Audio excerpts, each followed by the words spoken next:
Oh look, fake tales of boosterism echo through the fields.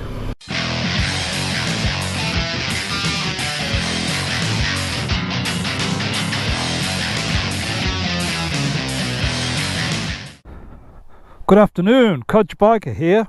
What have we got?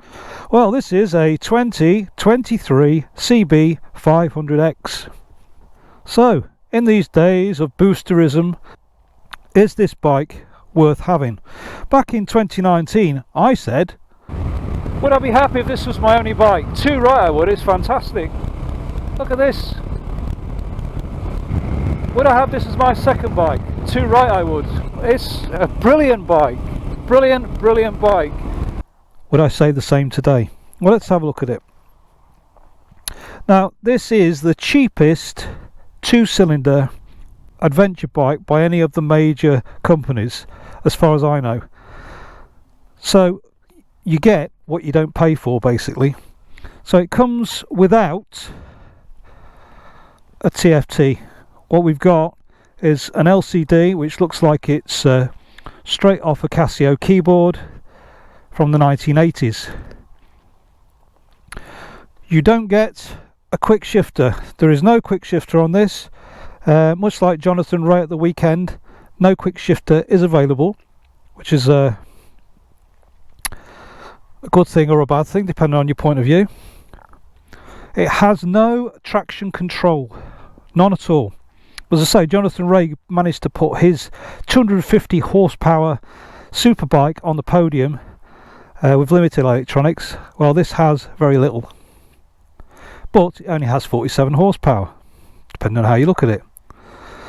My other negative would be it only has 47 horsepower, and who wants that in this day and age? That's never going to be enough. It's probably not enough to move itself down the road. Riding modes, it has none. Doesn't even have ride-by-wire, it's just a cable throttle. So it's very simple. Who wants that? As I say, this is a 2023 bike. It has no accessories at all. This bike, you'll notice, has got a 12-volt socket. That's an extra. You don't get that unless you pay for it. This one's got a center stand. You don't get that. That's an extra. You have to pay for it. So you get very little for your money in terms of high-end motorcycles. For instance, there's no adjustment on the suspension, preload only on the back. So if you're looking for the latest, greatest, whizziest bike in the world, move on, end the video here, and thanks for watching this far. So back in 2019 then, why was I so enamoured with the bike, which was actually slightly one generation back from this one at the time? What was it about it that I liked, and does this still have enough to cut the mustard? I actually think it does, but I'll tell you why in a minute. First of all, although it's not the most beautiful bike in the world, everything's in the eye of the beholder, it does have a purposeful stance. I think you'll agree. Looks rather splendid out here in the countryside. They have put some extra work into the forks on the front, the Showa big piston forks. We've now got twin discs. All of this as last year, but which was a big improvement from the previous version of the bike. So the front end of the bike has definitely improved. I'm not so sure about the back. When I just took it down a very bumpy stretch of road, I definitely would say the front worked better than the back. Maybe I need to fiddle with the preload, but I doubt it. I just think that the front of the bike is now very good.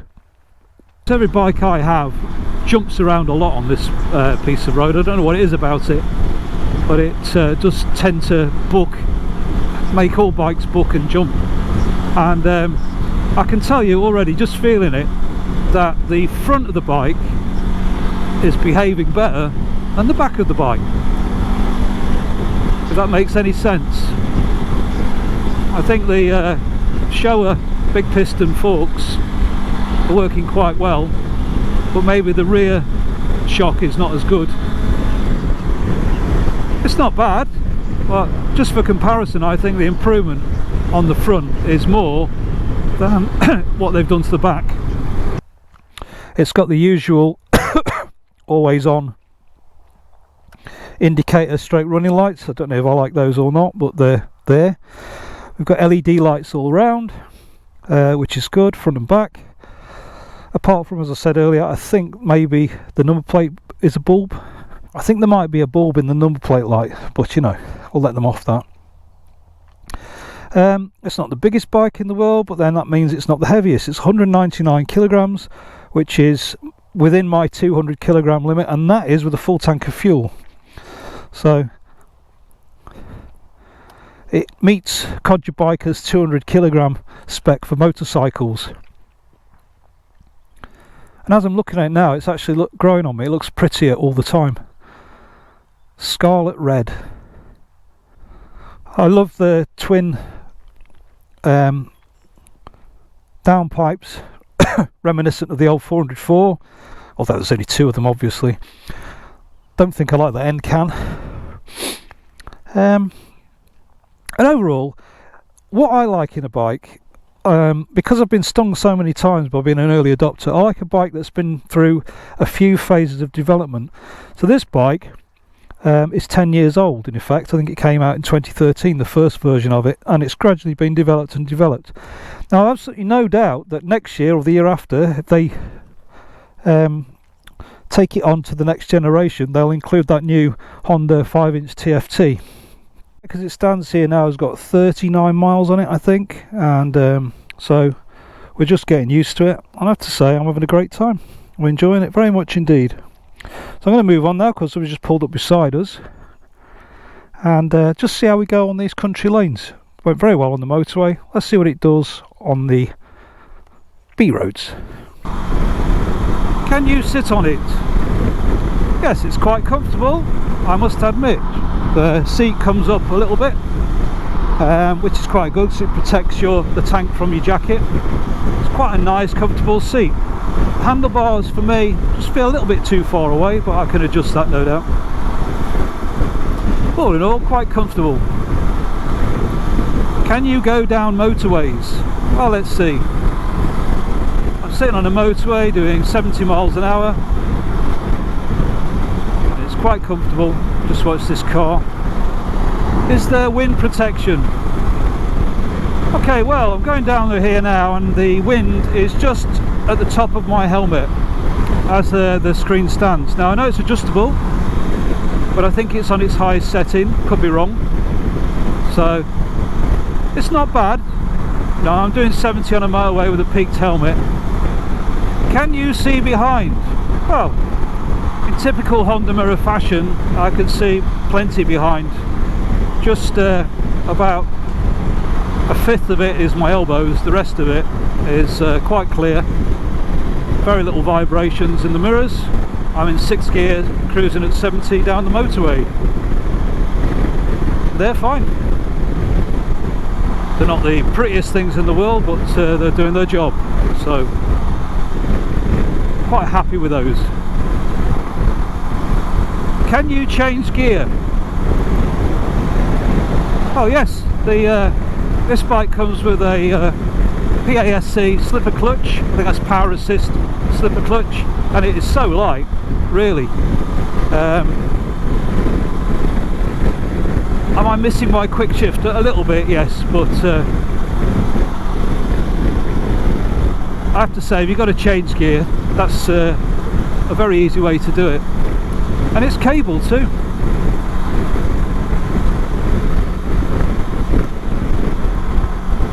I love this red colour.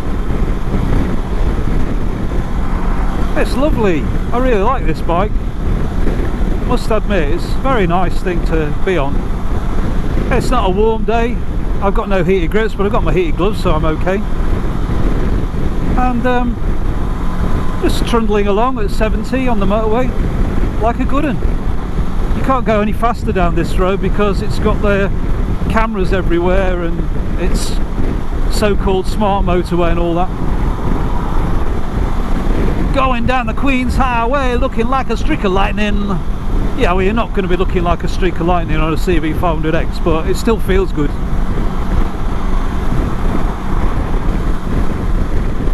So what's the fueling like? Well, it's very smooth on the road, it's very smooth at slow speeds, I've noticed. The one thing I would say is there's a little bit of engine braking if you shut the throttle quickly at slow speeds. It's not jerky unless you're jerky with the throttle, but it is something I noticed compared to my other bike. So I think the fueling's very good. It's just if you shut the throttle abruptly rather than smoothly. That's the only criticism of the fueling that I'd have. Does it vibrate? Well, I'm going along now at 70 miles an hour, just about to hit some traffic in 6th gear, and when I shut the throttle there's just a slight vibration through the right foot peg that I can feel. Nothing through the bars as far as I can tell so far, but definitely on overrun when you shut the throttle like that there's a vibration through my right foot. So it's not perfect, but it feels like a twin, if you know what I mean. In fact, I hadn't noticed that vibration until I started looking for it, but it is there. The mirrors do not vibrate, so it suggests the handlebars are pretty smooth. Like I say, I'm glad you can't smell the cow muck. It really stinks around here. Right, so doing 60, can I pick up speed? So just pulling on to 70 in 6th gear, and it's got plenty for British motorways. You probably wouldn't want to go down the autobahn on it, but on these roads, which are now very often average speed camera, it's absolutely fine.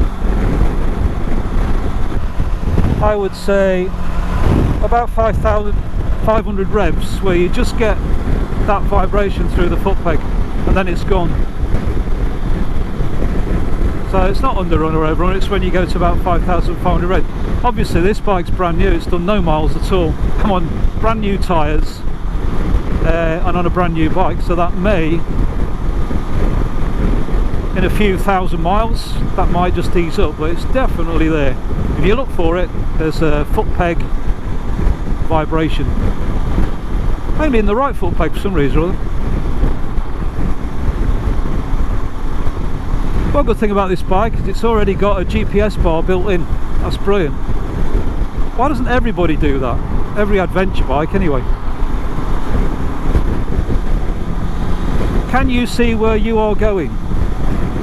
I mean, it's not the biggest bike in the world, but the visibility is very good.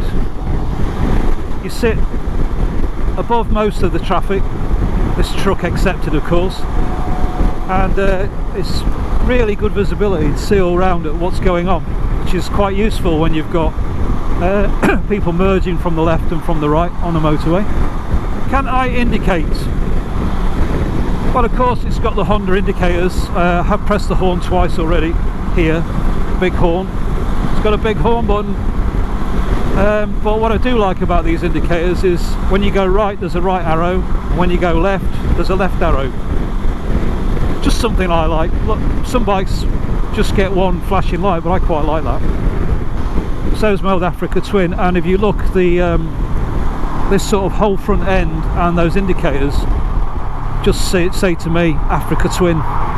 So it's not a pocket Africa Twin, but it's got some of the styling of it. Everything on the screen I can see, neutral, see the speed, you can't really see the revs brilliantly. I do know I can turn the brightness up on this screen if you hold the two buttons in and fiddle about with it, so you can get a bit more brightness out of it, but yeah, it seems to have everything. To be honest, I ride on my ears, so I don't bother taking any notice of any of that. That's just me. I'm old-fashioned. So what you can see very clearly is the gear indicator. Just turning my gloves on. It's a rather cold day, don't you know?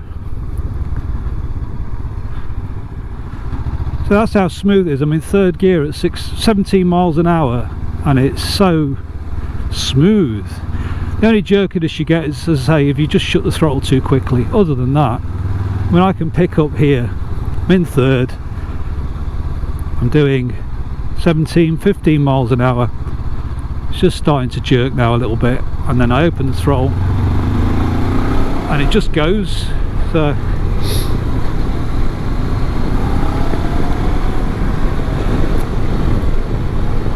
it's a cheap bike with certain limitations.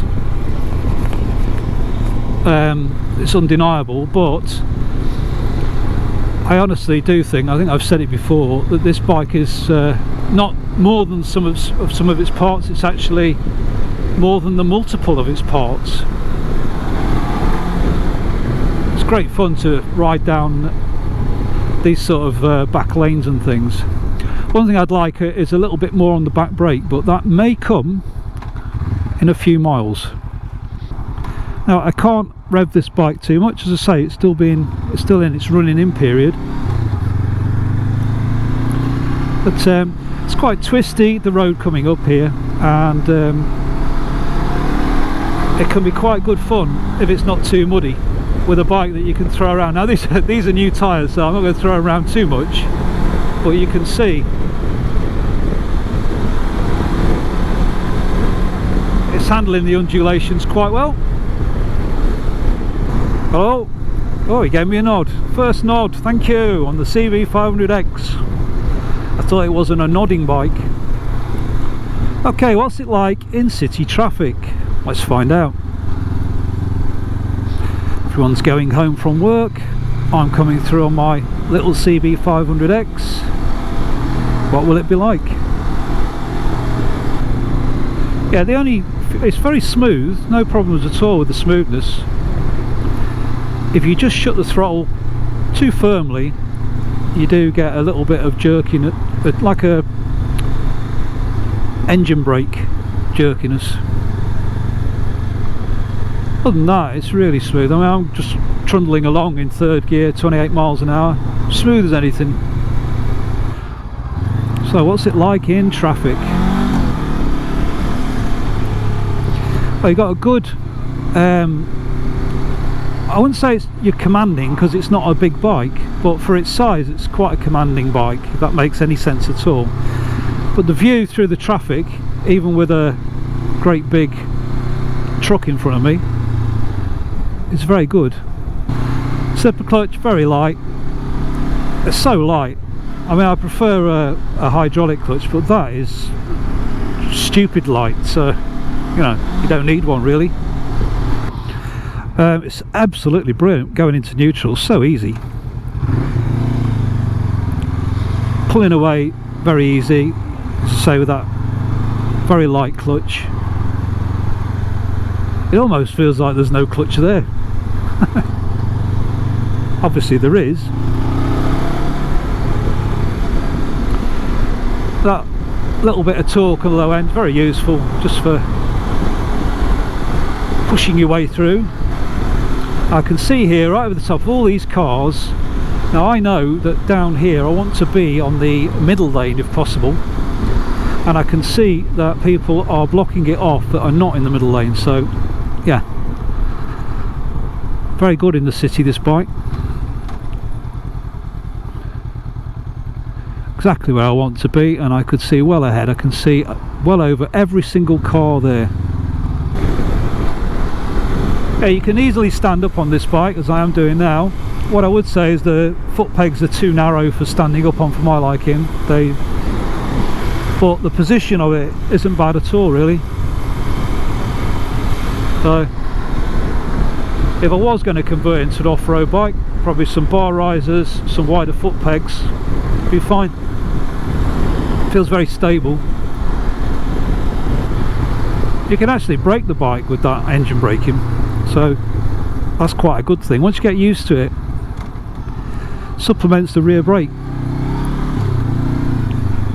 I ride a lot on the rear brake, and at the moment this one's not good enough, but the front brake's very good. As I say, with that little bit of engine braking, kind of helps in this sort of riding, which if you live in a city as I do, it's something you have to do. Very smooth,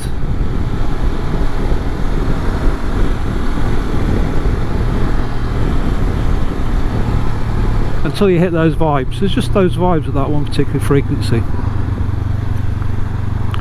But as I say, it's a brand new bike. It's done, what has it done, 50 something miles, so you can't really judge an engine after 50 miles.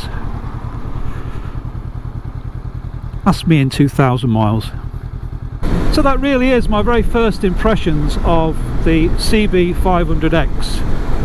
Yes, it's got a lot of things that aren't there that you'd expect on modern bikes, but then again, it's half the price, and what you do get is really very good. I think if I was criticising it, a slightly better rear shock would be something that would improve it, but then again, you'd have to pay more.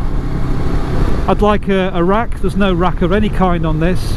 Again, you'd have to pay more. But as it stands, as a it's very balanced. Didn't have to put my feet down at all there. Yeah, as it stands, as a still doing the Honda horn toots. As a nice, not overly expensive adventure bike or adventure tourer, road based, I'd say. I think it's definitely a road bike as it comes.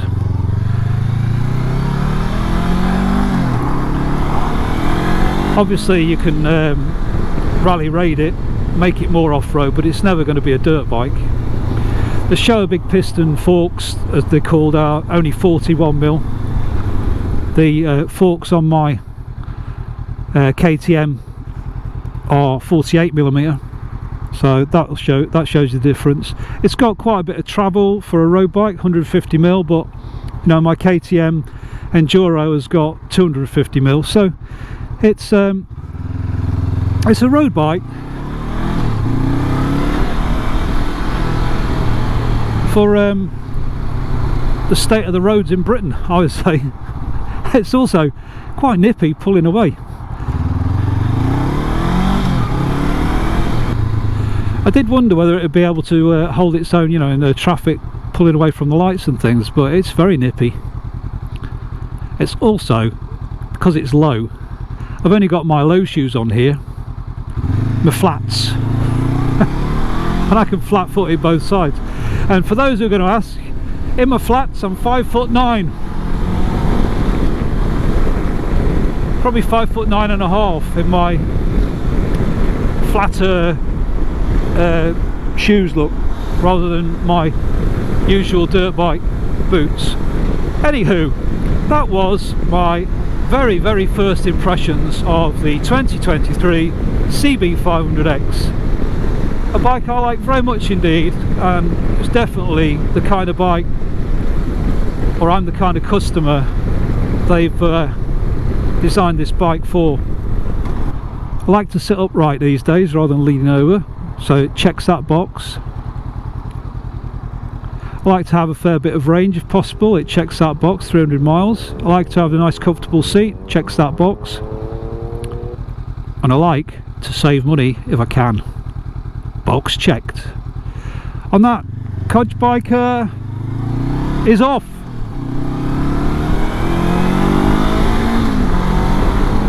Tell you what, when this is running, it'll really be a laugh.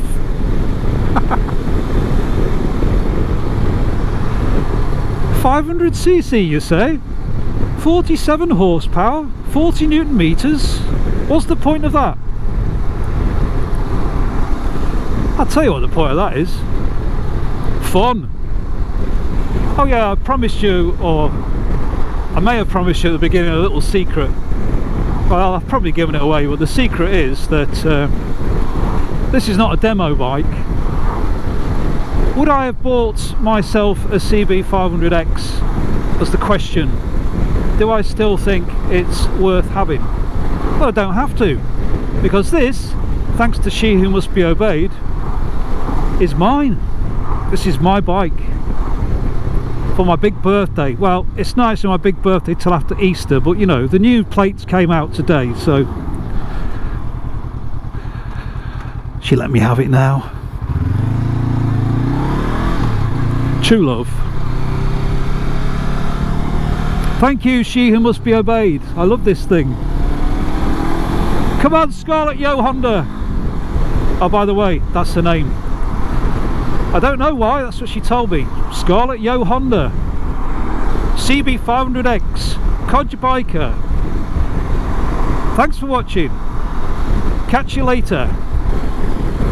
Oh, by the way, if there's anything you want to know about this bike, just ask me in the comments and I'll answer you. I think I'm going to have a lot of fun with this bike over the next few years.